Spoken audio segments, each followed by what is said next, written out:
Assalamualaikum warahmatullahi wabarakatuh. Selamat datang kepada teman-teman dan para penonton sekalian. Selamat datang di podcast kami. Di sini saya sebagai host Ayu Esra Stefania dengan NPM C1C020118 akan membawakan tema podcast kita yaitu Hakikat Sistem Pengendalian Manajemen. Di sini juga sudah terdapat rekan saya sebagai narasumber yaitu Esra Putri Simanjuntak. Bisa memperkenalkan dirinya. Baiklah, terima kasih Mbak Ayu atas kesempatannya. Di sini saya akan memperkenalkan diri terlebih dahulu.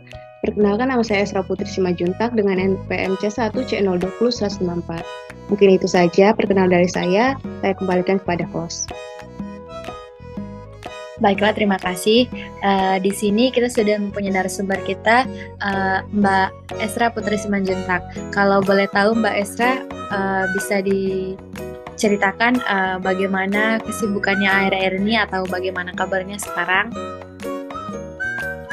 Baik, kepada Mbak Ayu, mungkin kesibukan saya, keseharian saya itu lagi menyusun artikel, di mana di universitas kami itu diganti artikel, nggak skripsi lagi, jadi kami lagi menyusun. Oh, sama seperti ini ya, perintah baru yang diturunkan dari Kemendikbud ya. Tugas akhirnya diganti dengan artikel ya Mbak Esra. Iya, Mbak Ayu.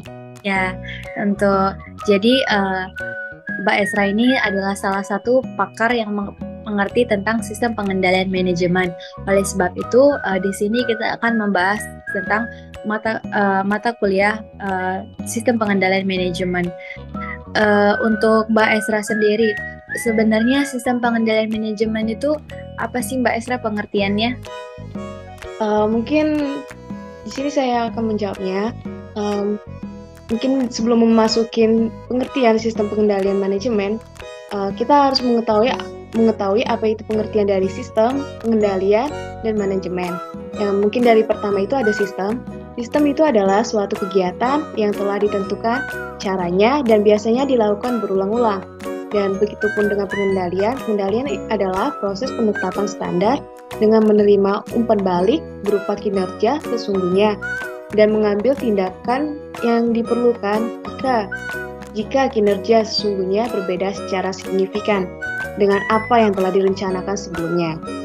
Dan adapun manajemen, di mana manajemen adalah seni mencapai tujuan melalui tangan orang lain.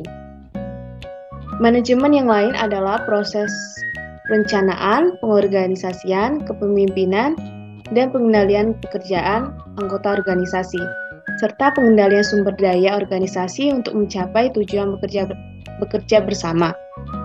Nah, baiklah, kita masuk di mana pengertian sistem pengendalian manajemen. Untuk pengertian dari sistem pengendalian manajemen adalah sebuah sistem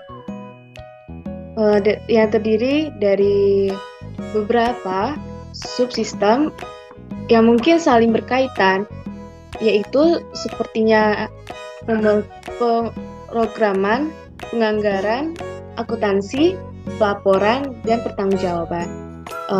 Untuk membantu kita dalam memanajemen mempengaruhi orang lain dalam sebuah perusahaan agar mau mencapai tujuan perusahaan melalui strategi tertentu secara efektif dan efisien. Mungkin itu yang bisa saya sampaikan. Saya kembalikan kepada host.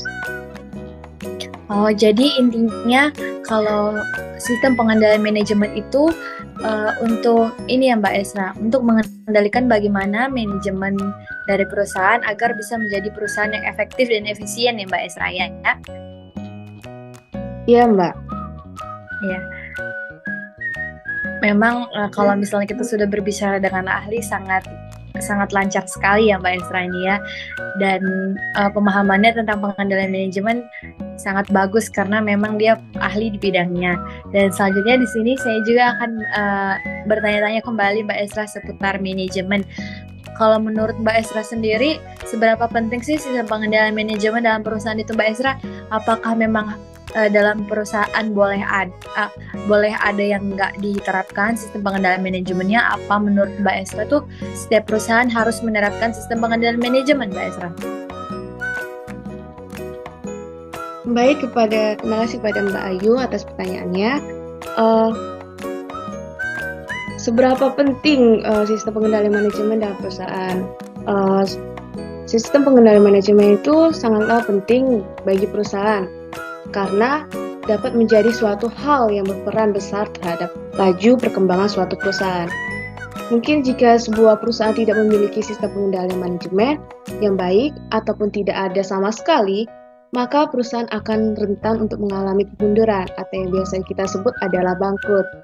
Mungkin itu saja yang bisa saya sampaikan. Saya kembalikan kepada host. Terima kasih Mbak Esra.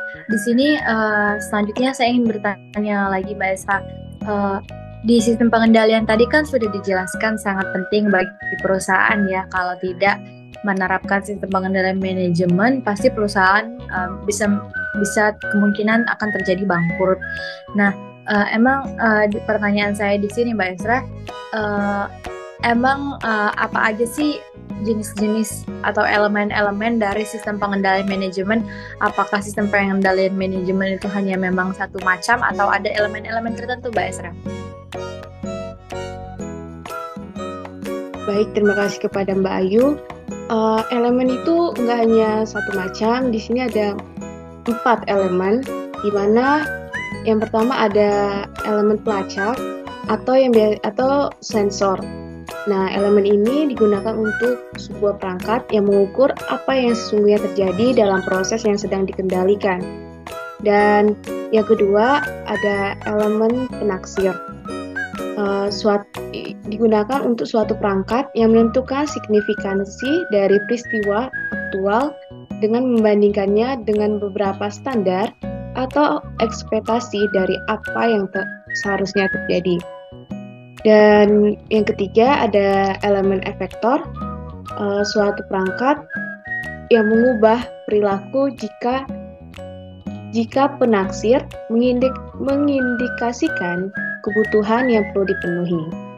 Dan yang terakhir itu ada jaringan komunikasi, di mana jaringan komunikasi ini perangkat yang meneruskan informasi antara detektor dan asesor. Asesor itu adalah penaksir dan detektor itu pelacak. Dan antara asesor dan efektor.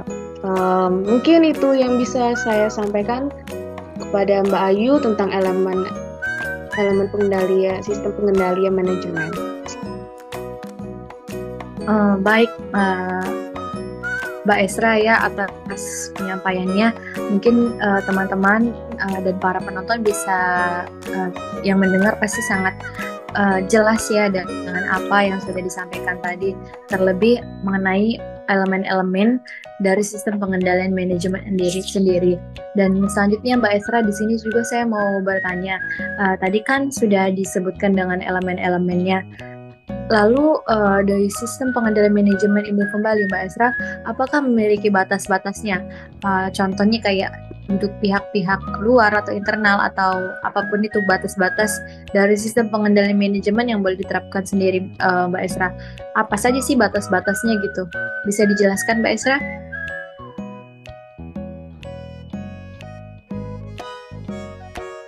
Baik, terima kasih kepada Mbak Ayu. Mungkin batas-batas sistem pengendalian manajemen itu ada 3 batas.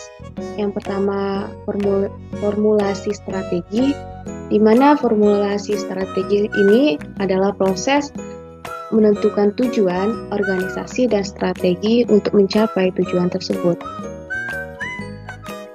Nah, tujuannya apa yang hendak dicapai oleh seluruh organisasi, sedangkan strateginya menjelaskan langkah spesifik untuk mencapai tujuan dalam kurun waktu tertentu. Tujuan biasanya bisa dalam waktu jangka panjang dan jarang sekali dirubah. Dan batas yang kedua adalah pengendalian manajemen, di mana pengendalian manajemen ini adalah proses di mana manajemen mempengaruhi anggota organisasi untuk mengimplementasikan strategi organisasi yang telah diterapkan. Batas pengendalian manajemen ini ada aktivitasnya. Yang pertama, aktivitasnya itu sebagai perencanaan. contohnya apa yang harusnya dilakukan. Dan yang kedua ada koordinasi atas berbagai bagian dalam organisasi. Dan yang ketiga ada komunikasi. Dan yang keempat itu ada evaluasi. Yang kelima ada mengambil keputusan atas tindakan tertentu. Dan yang keenam ada mempengaruhi orang untuk merubah perilaku orang. Dan batas yang terakhir itu ada pengendalian tugas, di mana pengendalian tugas adalah proses memastikan bahwa tugas tertentu telah dikerjakan secara efisien dan efektif. Tugas tersebut harus memenuhi aturan atau standar yang berlaku. Mungkin itu saja yang bisa saya sampaikan, Mbak Ayu, untuk batas-batas yang ada di sistem pengendalian manajemen. Baiklah, terima kasih kepada Mbak Ezra atas penyampaiannya. Jadi begitu ya teman-teman dan para penonton sekalian mengenai batas-batas sistem pengendalian manajemen. Seperti apa yang sudah disampaikan Mbak Ezra sendiri tadi, mungkin itu bisa menjadi pengetahuan baru bagi teman-teman. Dan selanjutnya Mbak Ezra, di sini saya ingin bertanya. Dari tadi kan kita sudah membahas tentang pengertian, seberapa penting sistem pengendalian manajemen, elemen-elemen dan batas-batas. Yang ingin saya tanyakan selanjutnya, sebenarnya bagaimana sih Mbak Ezra proses dari pengendalian manajemen itu, tahapan-tahapannya gitu untuk menjalankan proses pengendalian manajemen. Mungkin para penonton dan teman-teman yang di rumah yang menonton ini penasaran, dari tadi kita membahas sistem pengendalian manajemen, tapi bagaimana prosesnya gitu, bisa dijelaskan Mbak Ezra?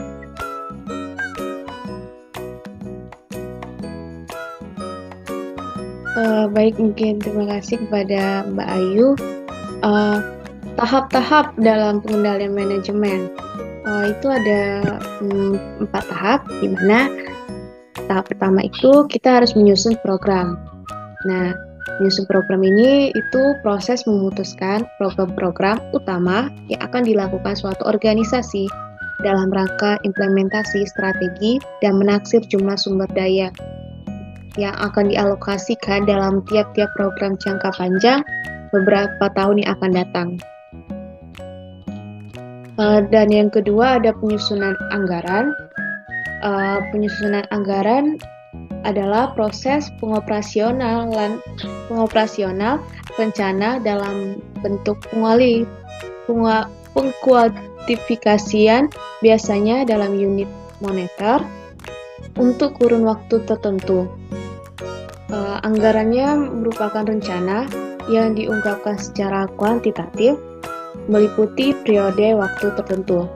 Biasanya 1 tahun program atau strategic plan yang telah disetujui pada tahap sebelumnya merupakan titik awal dalam mempersiapkan anggaran.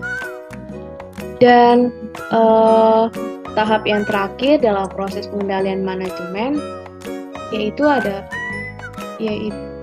tahap ketiga dalam proses pengendalian manajemen adalah pelaksanaan dan pengukuran, di mana selama tahun anggaran manajer melakukan program atau bagian dari program yang menjadi tanggung jawabnya. Laporan yang dibuat hendaknya menunjukkan dapat menyediakan informasi tentang program dan pusat pertanggungjawaban. Dan yang terakhir itu ada pelaporan dan analisis, di mana proses pelaporan dan analisis pengendalian manajemen adalah menilai kinerja manajer pusat pertanggungjawaban, menjalankan tugas yang menjadi tanggung jawabnya.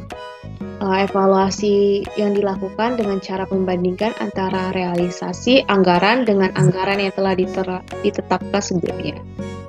Mungkin itu saja yang saya sampaikan untuk proses pengendalian manajemen.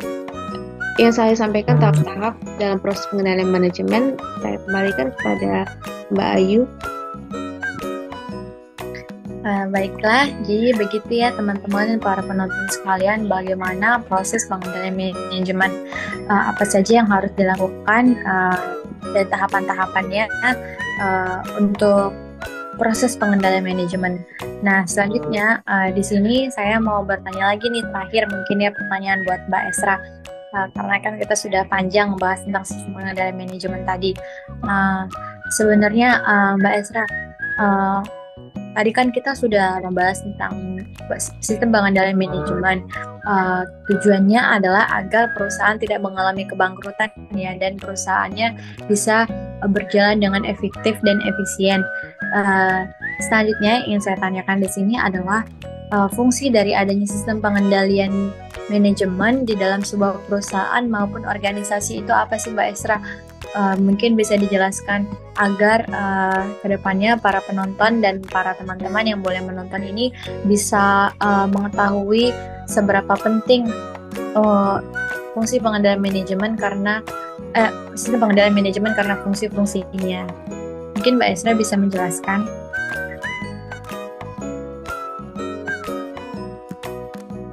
Oke, untuk fungsi pengendalian sistem manajemen, yang pertama itu kita harus melakukan perencanaan terlebih dahulu, dan yang kedua kita harus melakukan koordinasi yang tepat antar bagian, yang ketiga melakukan proses komunikasi informasi yang baik, dan yang keempat itu mengambil sebuah keputusan akan sesuatu hal yang penting, dan yang kelima memotivasi pekerja atau sumber daya manusia yang bekerja di sebuah perusahaan agar memiliki perilaku atau nilai dan norma yang sesuai terhadap tujuan perusahaan. Dan yang keenam, melakukan kendali akan segala hal yang terjadi di sebuah perusahaan. Dan yang ketujuh ada menilai kinerja sumber daya yang ada di dalam perusahaan. Dan yang kedelapan, meningkatkan sistem akuntabilitas sebuah perusahaan. Mungkin itu yang bisa saya sampaikan dari fungsi sistem pengendalian manajemen. Saya kembalikan kepada Mbak Ayu. Baiklah, kepada saudari Esra atas jawaban-jawabannya.